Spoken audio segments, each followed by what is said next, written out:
Votre nouvelle agence Riverain Tour intercontinentale parisienne est arrivée. Nous vous proposons des offres exclusives vers les Antilles avec 2 bagages de 23 kg et des facilités de paiement en 3 ou 4 fois. Nous organisons des séjours complets comprenant les vols, l'hôtel ou l'hébergement chez l'habitant, des croisières, des circuits ainsi que des locations de voitures avec ou sans chauffeur.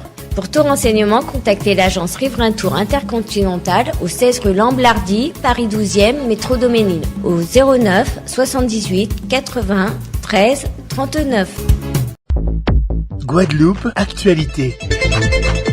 Et je reçois sans plus tarder Olivier Ramaille, président de l'association Tulsiram. Il est en compagnie de Nelly Ramaille, secrétaire générale de cette même association. Bonsoir à vous. Bonsoir. Bonsoir. Bonsoir à la Guadeloupe. Tulsiram qui organise donc très prochainement les célébrations de la Diwali entre le Moule et Saint-François. On va déjà expliquer aux téléspectateurs qu'est-ce que la Diwali. Donc je vais laisser le soin à madame. Alors, la Diwali, c'est la fête de la lumière. Donc, plus précisément, on dit, c'est l'occasion de célébrer la victoire de la lumière sur les ténèbres. Généralement, on dit le bien sur le mal. Donc, elle est célébrée par des couleurs très vives, des chants, des danses, des spectacles de feux d'artifice et des nourritures très alléchantes. Voilà, c'est un... Grosse période de festivité. Tout à fait. Dédiée à la lumière. Dédiée à la lumière. Pourquoi cette importance pour la lumière? Alors, je vais transférer... Si je peux me permettre, il faut savoir que notre Diwali, effectivement, la Diwali qu'organise la Tulsiram, fort de son expérience, bien sûr, en la matière, est basée sur la thématique de la non-violence. Donc c'est un mot qui parcourt les langues depuis quelques temps. Donc vous savez, avec cette violence qui est accrue de jour en jour, et clairement, malheureusement... On le voit, le climat mondial se dégrader de jour en jour. Exactement. Donc je pense qu'il nous appartient, nous, présidents d'association, d'œuvrer en ce sens parce que des fois même nos politiques ne sont plus entendues à ce niveau-là. Donc nous avons placé notre Diwali sous la thématique de la non-violence, donc les lumières au service de la paix. Donc les lumières, donc quand on entend fête de la lumière, les lumières peuvent tout simplement être une personnalité, nos héros locaux. Donc mon héros local peut être ma mère, peut être mon père, peut être... C'est-à-dire que... Les lumières de nos existences. Les lumières de nos existences. Donc il est important justement d'éclairer ces personnes, créer un lustre en Guadeloupe de telle manière qu'on puisse se retrouver, nous donner des repères à tout un chacun, à chaque Guadeloupéen. Donc notamment nous avons une conférence débat. Donc la Diwali va démarrer par la conférence débat qui aura lieu le 8 novembre. Le 8 novembre, avec en notre compagnie le conférencier président de Gandhi International, quand même, Monsieur Louis Campana, avec Monsieur Jacques Lachon qui est administrateur de l'histoire de l'Inde, et aussi Monsieur Elisitalo qui nous accompagne lors de cet événement. Donc, pour pouvoir remettre les choses, en fait, poser un petit peu les axes de réflexion pour le futur, mais aussi pour aujourd'hui. Donc, dans le cadre de cette Diwali, donc, il est important pour nous de prendre les taureaux par les cornes, en fait. Donc, pour pouvoir ne pas avoir peur de parler de ces choses. Pourquoi? Parce que tout simplement, la religion n'a jamais fait bon ménage avec la paix. Mais il est important, à un moment donné, de savoir dire les choses pour que cette Diwali permette de poser les premières briques d'une vraie socialisation des choses. Donc, elle est là, en fait, qu'on soit croyant, qu'on soit pratiquant, quel qu'il soit, de créer des liens sociaux avec toutes les strates de la société. Voilà. Donc, de ce pas... Donc, on va commencer le mercredi 8, avec M. Campana, M. Kailachon et M. Elisitalo. Voilà.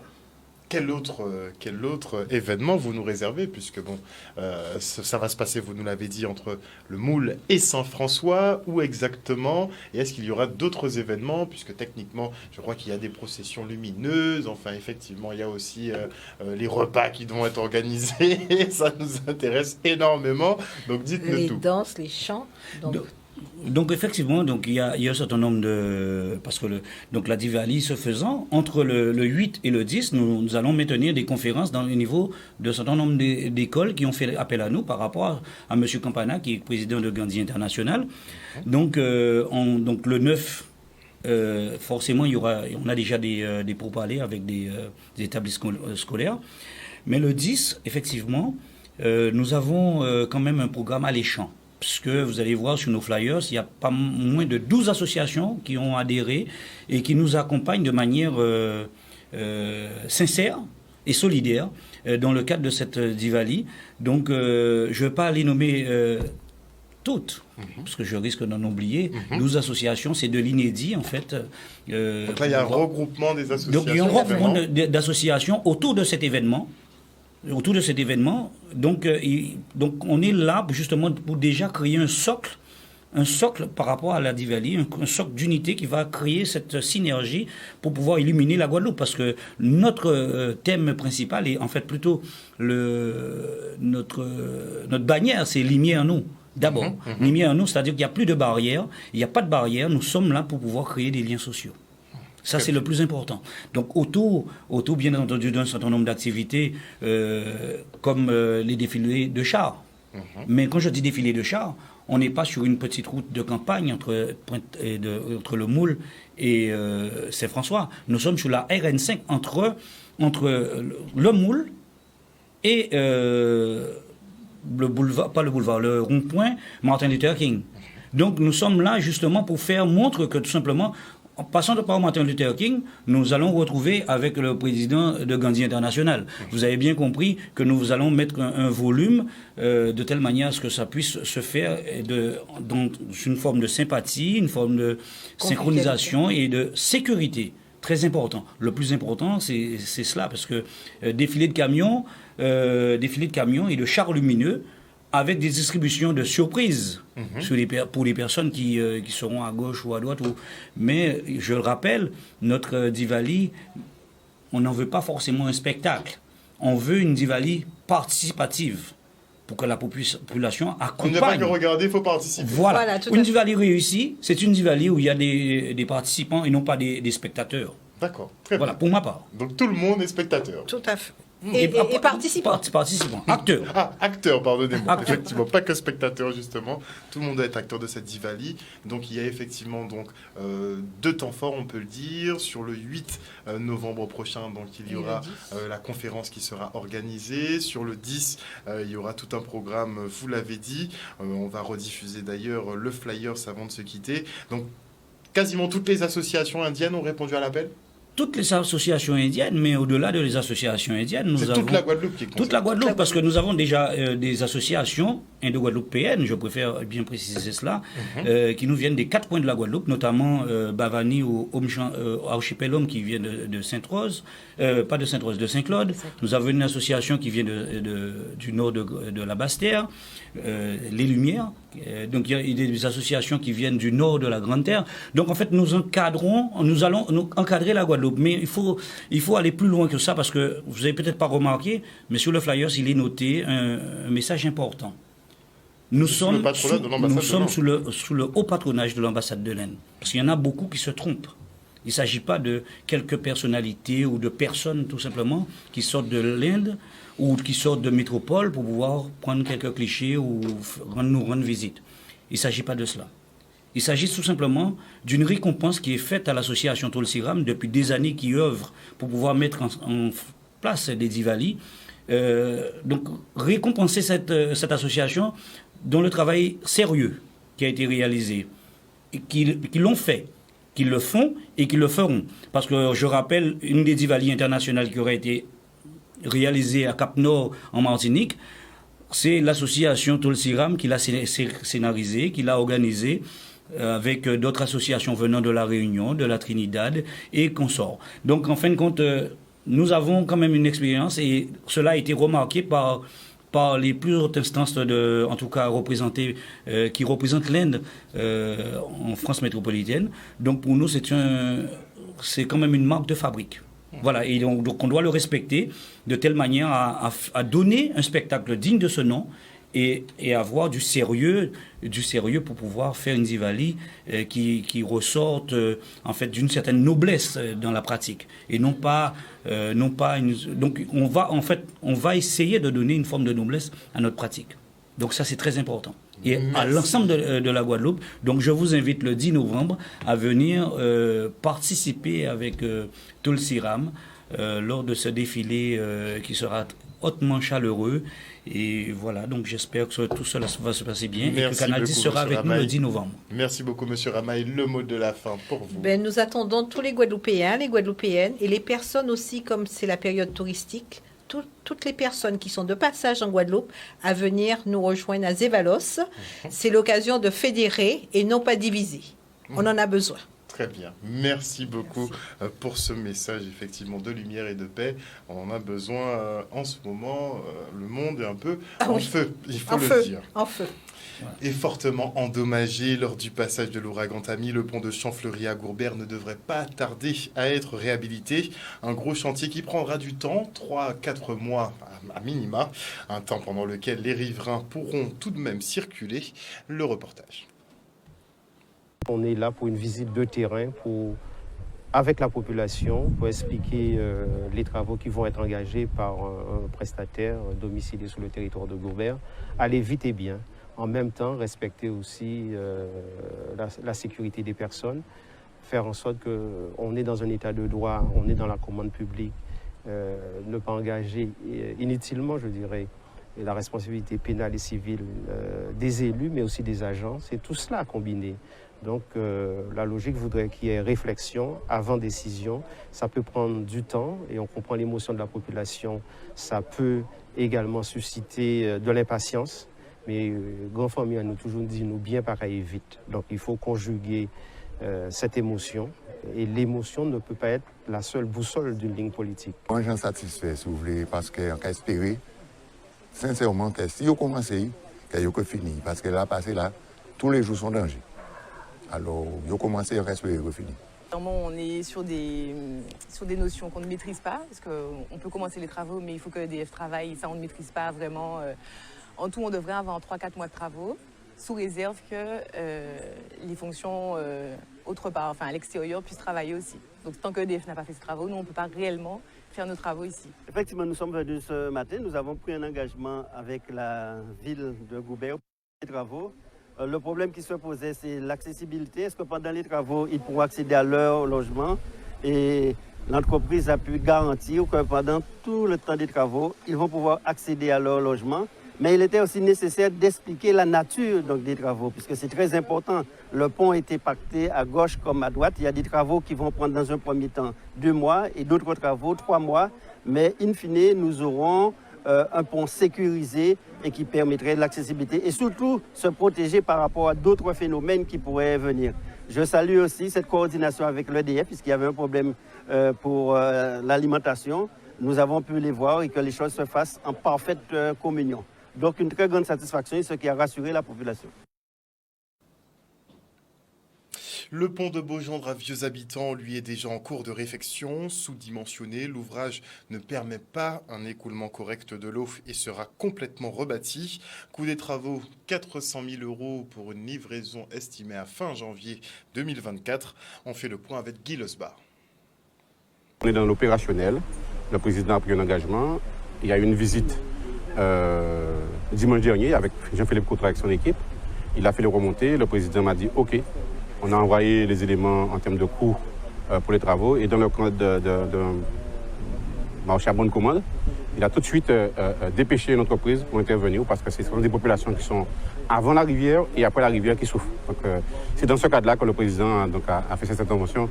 Donc le maire que je suis, conseiller départemental, heureux de cette visite qui est dans du concret, dans l'opérationnel et dans une réalisation qu'on va faire rapidement. Donc d'ici, je crois, dans la programmation, d'ici le mois de janvier, la population pourra traverser dans les deux sens ce pont et retrouver leur vie normale. L'infrastructure à refaire, contrairement à Champfleury, donc la route sera complètement barrée puisqu'il faut refaire le pont. On a vu que le passage n'était pas suffisant pour permettre à l'eau de couler.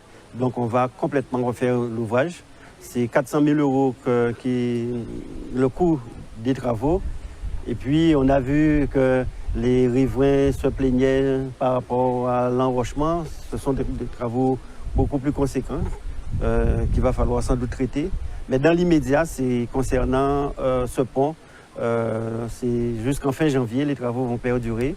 Et comme nous avions vu à Gourbert, à la fin du mois de novembre, je reviendrai avec les techniciens, les services, pour voir si tout suit son cours conformément à la programmation.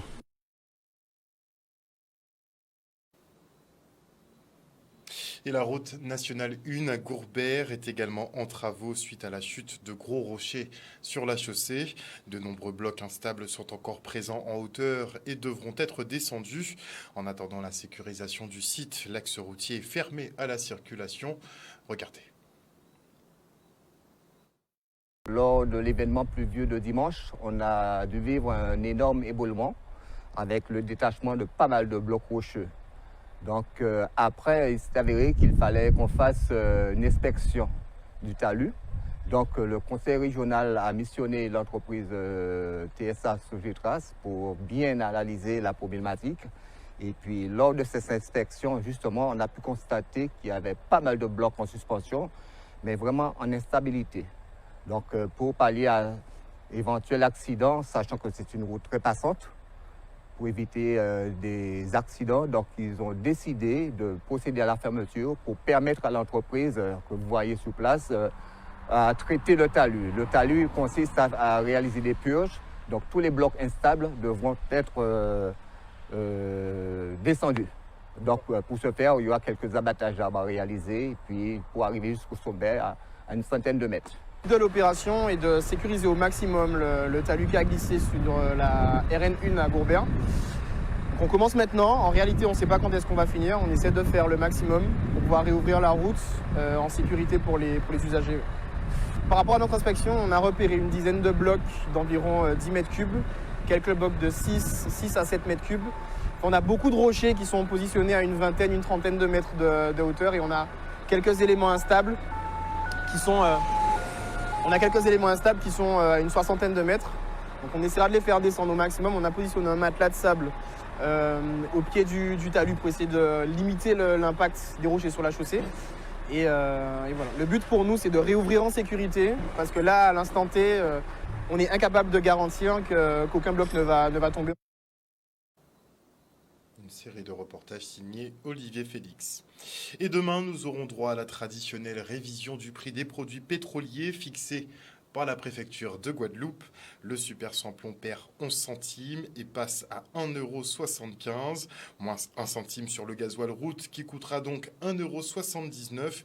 Le prix de la bouteille de gaz diminue également de 39 centimes et passe à 19,53 €. On rappelle qu'il s'agit des prix maximum à la pompe et que de fait le carburant pourrait être vendu moins cher, ce qui n'est jamais le cas.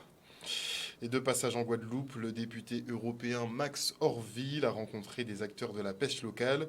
Objectif, trouver des solutions pour la pérennité de cette activité menacée par des législations votées à Bruxelles et inadaptées pour les territoires ultramarins. Le reportage. Tout d'abord, étant martiniquais, je trouve des similitudes sur nos deux territoires. J'ai entendu les difficultés de nos amis pêcheurs.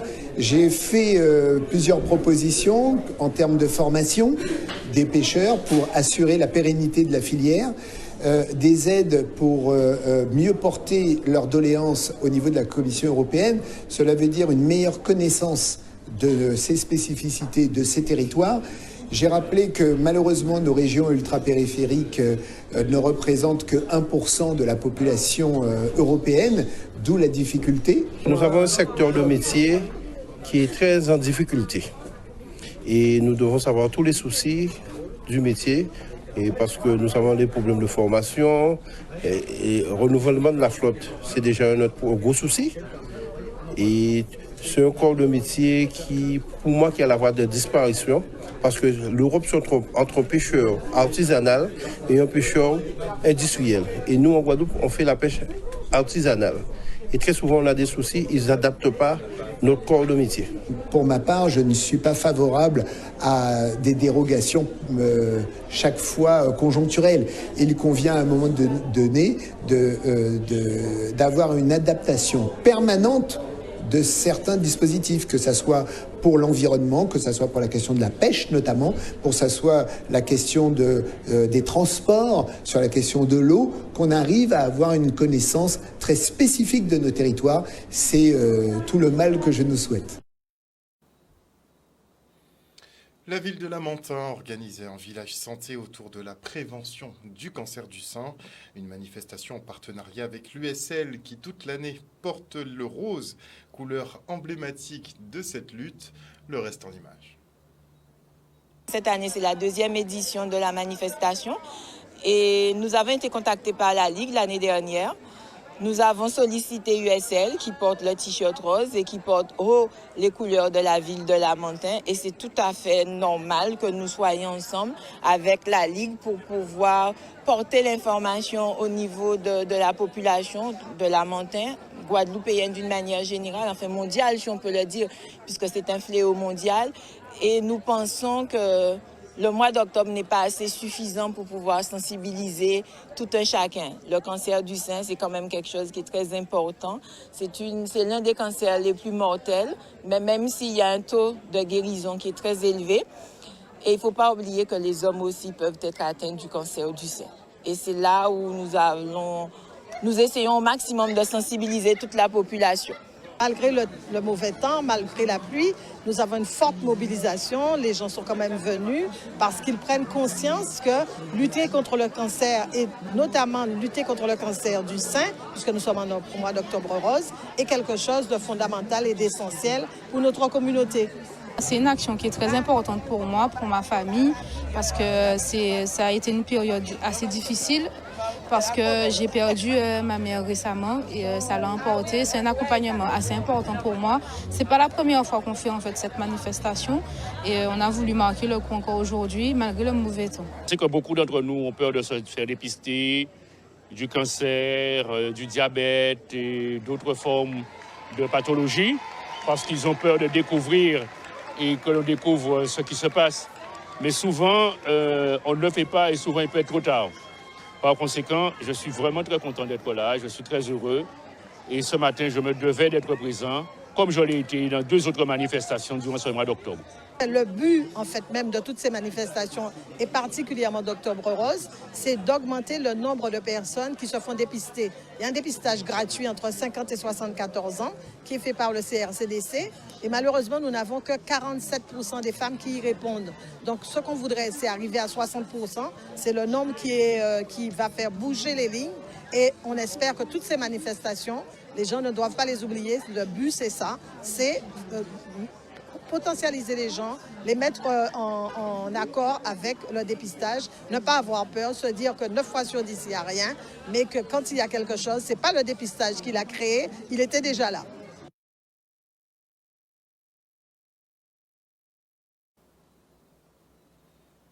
Les 6 et 7 décembre 2018, au Mémorial Act, la région organisait un colloque sur Dany Bebel-Gisler, 2 jours consacrés à cette sociologue, linguiste française et chercheuse au CNRS qui s'est battue pour la reconnaissance de la langue créole.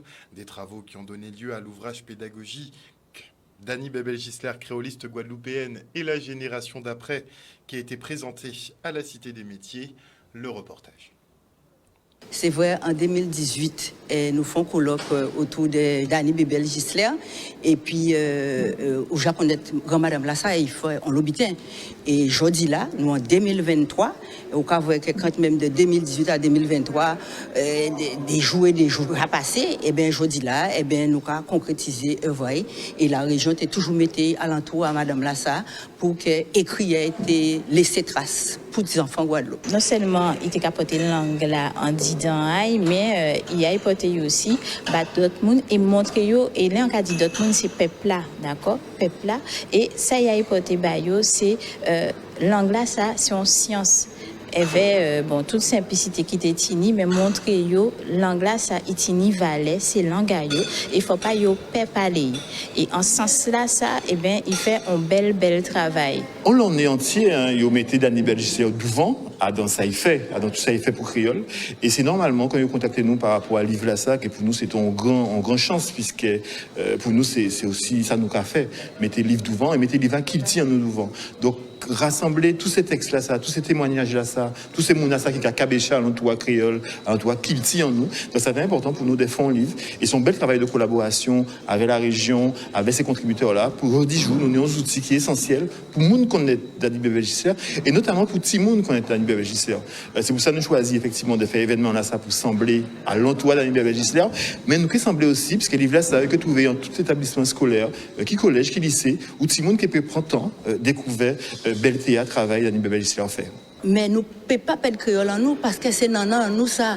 Et le créole là, il ne peut pas y rester en Guadeloupe, il peut voyager partout dans le monde. Donc, plus que jamais, fait nous garder langue en nous et pour nous dire enfants nous, eh bien, mais ça c'est son patrimoine, hein? Donc nous ne pouvons pas lâcher ça. Et c'est pour ça que le président Chalus, eh bien, il mettait des grand-madame là ça. Et je dis là, eh bien, nous lisons ça qu'il faut pour nous continuer, voyez que la montée. Quand il y a un petit point plus force, Jani on l'eau association et peut-être qu'à rouler par rapport à l'anglais, par rapport à qui là, il y a une force, peut-être force ça, ben, il n'y a pas qu'à voir toutes les. Et nous, l'idée en nous, c'est garder voir si nous pouvons assembler toutes ces mondes-là, ça, et toutes ces associations-là, ça, pour nous ça faire une belle force, et oui, pour nous aussi laisser l'héritage génération qui vient derrière. O News Radio sur outremernews.fr.